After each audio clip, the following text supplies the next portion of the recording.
पता नहीं कौन लोग बोलते हैं कि आईपी मैट इंदौर बहुत टफ होता है ना। और ये सिर्फ साइकोलॉजिकल है। अगर आपने सोचा टफ होता है तो आपके लिए टफ होता होगा, ठीक है। लेकिन अगर आपने ये सोचना चालू कर दिया कि आईपीएम इंदौर बहुत ईजी होता है, तो देखना आप आराम से यूं कट ऑफ निकाल लोगे। कट ऑफ तो आपके लिए हर्डल ही नहीं रहेगा। लाइक आज के एग्जाम्पल में मैं आपको बता दूंगा कि आज हम लोग थर्ड पार्ट ले रहे हैं आईपी मैट इंदौर 2023 का एमसीक्यू का।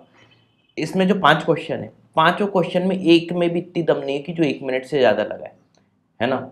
अगर आप लोगों के बेसिक कंसेप्ट अच्छे हैं तो आप आईपी मैट इंदौर के आउट ऑफ 45 क्वेश्चंस बता रहा हूँ 15 क्वेश्चन अप्रॉक्स ओरल कर सकते हो। यूं यूं ओरल का मतलब लेस देन 1 मिनट में आराम से कर लोगे, खट खट खट खट, है ना। बस उसके लिए आपके बेसिक स्ट्रांग होना बहुत जरूरी है। तो आज के वीडियो में देखना कि अपन जल्दी से जल्दी कैसे सॉल्व करते हैं, है ना। क्योंकि अगर जल्दी से जल्दी कर पाओगे तभी तो बाकी लोगों से आगे निकलोगे। और हाँ, एक चीज़ ध्यान रखना, अगर स्टेप बाय स्टेप आपको क्वेश्चन करना है तो आपको ये 12th के बोर्ड वोर्ड तो दे नहीं रहे हो, है ना।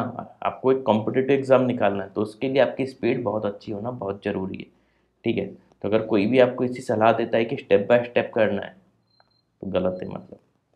चलो ठीक है, शुरू करते हैं। और हाँ, जितने भी बच्चे नए नए चैनल से ऐड हुए हैं उनको मैं बता देता हूँ कि आप ही के फ़ायदे के लिए हमने हमारे चैनल पे मोनेटाइजेशन तक बंद करके रखा है।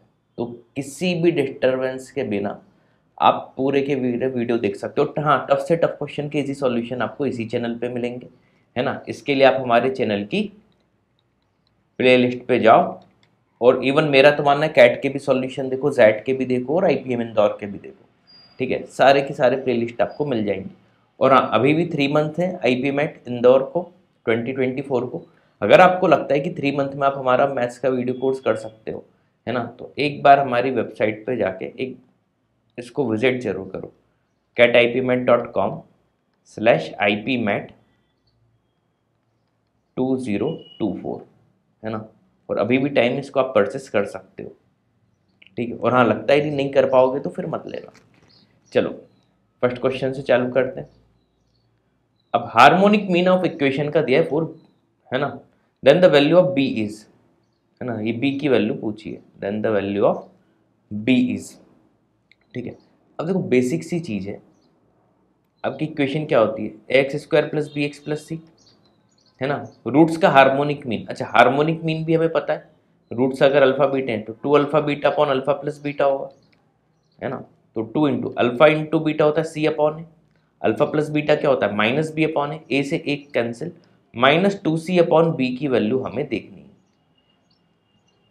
तुरंत तुरंत ये सब करना आना चाहिए। तो -2c, अब वैल्यू रख दो, -2 इंटू सी क्या है 8 + 2√5, इसमें से भी 2 कॉमन निकाल लो तो 4 + √5 बचा, अपॉन बी, बी क्या है माइनस बी है इसमें तो माइनस बी लिख देते, माइनस से minus cancel, is equal to 4, 4 से 4 कैंसिल, तो बी की वैल्यू आ गई 4 + √5। अब बताओ कहाँ कुछ करना था इसमें, ऑप्शन सी। यूं यूं क्वेश्चन करोगे आप, यूं बस थोड़े से आपके बेसिक क्लियर होने चाहिए। आईपी मैट इंदौर में कुछ दम नहीं होती, फर्स्ट रैंक ला सकते हो आप। क्या सोचते रहते हो कट ऑफ निकालना कट ऑफ निकालना। अब लाइक सेकंड क्वेश्चन, कई लोगों को देख के लग रहा होगा अरे यार ये क्या पूछ लिया इतना टफ, है ना। 1 मिनट के अंदर इसको सॉल्व कर सकते हो। मैंने क्या कहा, बेसिक, बस बेसिक। देखो लॉग की वैल्यू 1 कब आएगी, जब बेस और ये पूरा सेम हो जाएगा, मतलब ये पूरी वैल्यू n होनी चाहिए। तो log बेस 2a, इसकी वैल्यू क्या होगी n, तो log को हटाएंगे तो a की वैल्यू क्या हो जाएगी 2n, सिंपल। सिमिलरली इसमें n स्क्वायर होना चाहिए, है ना। तो log बेस 2b, 2 लाने के लिए n स्क्वायर होना चाहिए। तो b is equal to log हटाएंगे तो क्या हो जाएगा 2n²। सिमिलरली c को आप तुरंत लिख सकते थे 2n³, है ना। अब ऑप्शन से देख लेते हैं, a की पावर n प्लस b की पावर n, है ना। b की पावर n तो n की पावर 2n हो जाएगा, है ना। और a की पावर n, n की पावर n² हो जाएगा, कोई सेंस नहीं है, ठीक है। तो इसको अपन ऐसे लिखते हैं, ए की पावर n प्लस बी देखते हैं। तो सबसे पहले देखो ए की पावर n तो मैक्सिमम ऑप्शन में दिख ही रहा है, ए की पावर n निकाल लें तो ये क्या हो जाएगा 2 की पावर n, बाहर भी n, यानी 2 की पावर n², ठीक। बी ऐसे ही रहने देते हैं क्योंकि वो ऑलरेडी 2 की पावर n² है, है ना। b ऑलरेडी क्या है 2 की पावर n स्क्वायर, यानी a की power n plus b equal हो गया। इस ऑप्शन को चेक करते हैं। वैसे भी देख के लग रहा है कि a b और d तो हो नहीं सकते, है ना। अगर आप लॉजिकल लगाओगे तो सी आंसर अब आप लगा चुके हो पहले से ही, लेकिन चलो उसको भी प्रूफ करके देख लेते हैं, है ना। तो a की पावर n तो b के इक्वल है ना। तो इस ऑप्शन में देखें तो a की पावर n की जगह b लिख देता हूँ, b की जगह तो b है ही, होल पावर n। अब b की पावर क्या है 2 की पावर n स्क्वायर प्लस 2 की पावर n स्क्वायर, है ना। 2b हो जाएगा ना, तो पावर में +1 हो जाएगा, या ऐसे लिख लो 2b होगा, है ना। 2 इंटू बी की वैल्यू क्या है 2 की पावर n स्क्वायर, अब हो जाएगा 2 की पावर n स्क्वायर +1, है ना। और इसकी पावर है n, है ना। तो 2 की पावर फाइनली क्या हो गया n इंटू n स्क्वायर +1। ठीक, ये चीज हटा देता हूँ। अब देखो इक्वल टू में क्या ए सी, ए इंटू सी देख लेते हैं। ए क्या है 2 की पावर n और सी क्या है 2 की पावर n क्यूब, है ना। बेस से पावर हट हो जाएंगी, n कॉमन निकाल लो, ये भी n स्क्वायर +1 होगा। L H S is equal to R H S आ गया, सी ऑप्शन लगा दो। और वैसे भी देखो देख के समझ में आ रहा था a की पावर n प्लस बी की power n is equal to c की पावर n हो नहीं सकता, b माइनस ए की पावर n, ये आप माइनस ही नहीं कर पाओगे तो उसको सेंस नहीं था करने का। ठीक, a plus b equal to c तो साफ समझ में आ रहा है नहीं होगा। तो आप अगर लॉजिकल गेस भी करते इस वाले क्वेश्चन में आप सी लगा सकते थे। मैं कहा था ना बहुत आसान आसान तरीके बताऊंगा। थर्ड क्वेश्चन तो मैंने खुद ही 50 बार कराया हुआ है, आई थिंक मेरे वीडियो कोर्स में भी ये क्वेश्चन है ना। सिंपल ट्रिक बताइए यूं करने की, इसमें तो पेन भी नहीं चलाना था।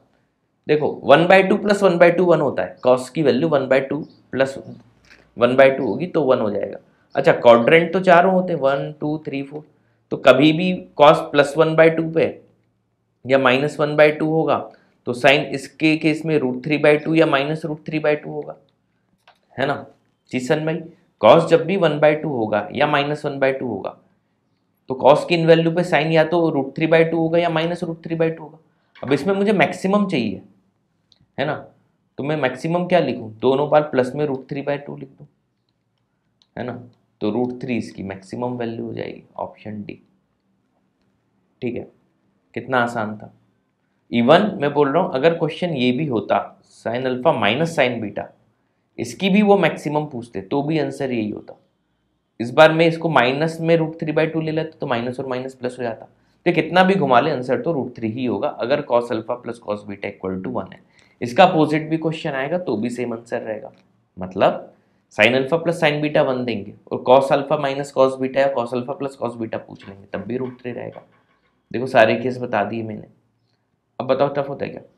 फोर्थ क्वेश्चन देख के लोग घबरा जाते हैं। मैंने अपने वीडियो कोर्स में एक एक सेकंड में करना बताया ऐसे क्वेश्चंस को, है ना। अभी आप खुद देख लो, इसमें बस आपको पॉइंट्स देखने होते हैं। एक सीधी लाइन खींचो, इसमें पॉइंट देख लो कहाँ कहाँ पे जीरो या इन्फिनिटी हो रहा है। तो एक्स के लिए 0 आएगी, एक आएगी -1, एक आएगी +1, ऐसे बस पॉइंट बनाने थे, है ना। ये तीनों का और एक -1/2 यहाँ पे लिख लेता हूँ -1/2। अब ग्रेटर देन 0 देखना है बस। तो एक तो अपन बहुत बड़ी वैल्यू ले लेते हैं, इधर से चालू करें तो 10 ले लें, तो ये भी पॉजिटिव ये भी पॉजिटिव। बस ध्यान रखना कि हमें करना क्या है, ये भी पॉजिटिव ये भी पॉजिटिव ये भी पॉजिटिव ये भी पॉजिटिव, चारों पॉजिटिव मतलब ग्रेटर देन 0 आएगा। तो ये ग्राफ जो भी होगा ये इधर से इधर तक पॉजिटिव, यानी ऐसी कोई लाइन आ रही होगी, है ना। कैसी भी है उससे फर्क नहीं पड़ता, इधर साइड से कहीं आ रही होगी, है ना। 1 पे ये क्या हो जाएगा, 1 पे इन्फिनिटी हो जाएगा। ठीक है, तो 0 पे मिलाना मत, इन्फिनिटी कर देना। तो नीचे से ऐसे करके यूँ होगा पॉजिटिव, एकदम 1 पे इन्फिनिटी टाइप का हो जाएगा, यानी पॉजिटिव ही रहेगा। ठीक, अब देखो 1 से 0 के बीच में देख लेते हैं, बस हमें तो प्लस माइनस देखना है। ये रहा पॉजिटिव, 0 से 1 के बीच में मैं -0.5 ले प्लस का 0.5 ले लूँ। देखो 0.5 पॉजिटिव पॉजिटिव, ये नेगेटिव हो जाएगा 0.5 पे, और 0.5 2 ज़ा 1, है ना। तो 0.5 ले रहे हैं, ये भी प्लस ही रहेगा, तो ओवरऑल नेगेटिव आ गया, मतलब ये नेगेटिव रहेगा। ठीक है, मतलब इस तरीके से कुछ चल रहा होगा, और 0 पे क्या हो जाएगा 0, है ना। इस तरीके से कुछ भी चल रहा होगा। नेगेटिव, 1 पे इन्फिनिटी, मतलब ये ऐसा कुछ चल रहा होगा। एग्जैक्ट ग्राफ बनाए तो इस टाइप से कुछ भी 1 पे इन्फिनिटी नेगेटिव में, ठीक है, रफली बना रहे हैं, बस ये पॉइंट देखते हैं ना। तो यहाँ पे ये क्या है, नेगेटिव, मेन आपको ये देखना था। और आपको ग्राफ बनाने की जरूरत नहीं, आपको सिर्फ पॉजिटिव और नेगेटिव देखने हैं, ठीक है। 1 हो गया। अब 0 से -0.5 के बीच में, तो माइनस में 0.4 ले लेता हूँ, है ना, -0.4, तो ये तो पॉजिटिव ही रहेगा, ये भी पॉजिटिव, माइनस ये नेगेटिव, और ये -0.4 यानी 2 4 से 0.8, ये भी पॉजिटिव, ठीक है। ओवरऑल क्या रहा, ये भी नेगेटिव रह रहा है, ठीक, ये नेगेटिव है, तो ये यहाँ से यहाँ तक भी नेगेटिव ले लो। और -1/2 पे ये भी इन्फिनिटी दे देगा नेगेटिव में, है ना, ऐसा कुछ भी आ रहा होगा, ठीक है। अब तो प्लस माइनस पे ध्यान दो।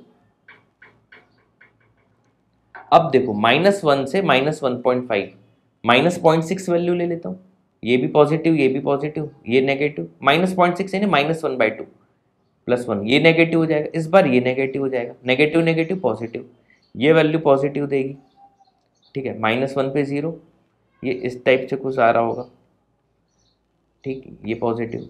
अब -1 से छोटा, -10 ले लें, तो ये पॉजिटिव, ये नेगेटिव दोनों मिलके पॉजिटिव, और ये नेगेटिव, ओवरऑल नेगेटिव, है ना, ये इस तरीके से कुछ जाएगा। तो ओवरऑल देखो पॉजिटिव आया है ये इसके बीच में, -1 से -1/2 और 1 से इन्फिनिटी, ऑप्शन बी में दिख गया। कितना आसान था, ठीक है। तो आपको समझाने में इतना टाइम लगा, ये आप तुरंत तुरंत कर सकते थे, कुछ आपको करना ही नहीं था, सिर्फ प्लस माइनस, तो ये ग्राफ व्राफ भी कोई बनाने की ज़रूरत नहीं थी, आपको तो सिर्फ प्लस माइनस लिखना था। अब बताओ, सिर्फ ये करना था आपको, ये क्या बड़ा काम था। मैं बोल रहा हूँ आईपीएम जबरन का टफ बोलते हैं लोग, होता बिल्कुल नहीं है। 5th क्वेश्चन, लोग मजाक मजाक में 4 हो भी गए। 5th,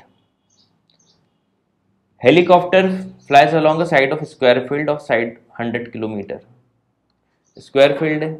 अब बताओ इससे आसान क्वेश्चन आएगा क्या कुछ, 100 है ना।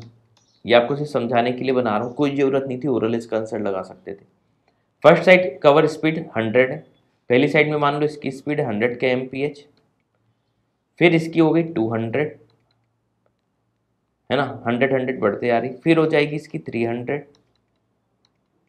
किलोमीटर पर आवर, फिर हो जाएगी 400 किलोमीटर पर आवर, ठीक है। ये इसकी स्पीड हो जाएंगी। एवरेज स्पीड क्या होता है, total distance upon total time, तो एवरेज स्पीड क्या हो जाएगा, टोटल डिस्टेंस तो 400 कवर कर रहा है, upon total time, distance upon speed, यानी इधर 100/100 1, प्लस ये 100/200 1/2, फिर ये 100/300 1/3, फिर ये 100/400 1/4। अब बताओ क्या ये टफ था, एलसीएम ले लेंगे 12 आएगा, तो 400 × 12 अपॉन 12 1 ज़ा 12, फिर 12/2 6, 12/3 4, 12/4 3, सॉल्व कर लो तो 400 × 12 अपॉन 25, 25 4 ज़ा 100 होता है, 4 4 16, 16 × 12 आंसर 16, 160 + 32 192, ऑप्शन डी। अब बताओ कुछ भी टफ था इस पूरे उसमें, है ना। तो उम्मीद है ये वीडियो आपको पसंद आया होगा, और हाँ टेस्टिमोनी लिख दिया करो यार, अच्छा लगता है ना। कई लोग साइलेंट व्यूअर ही रहते हैं, ना सब्सक्राइब करते हैं ना कुछ लिखते हैं, बस देख के खुश हो जाते हैं, मत करो ऐसा, ठीक है। चलो thanks for watching this video.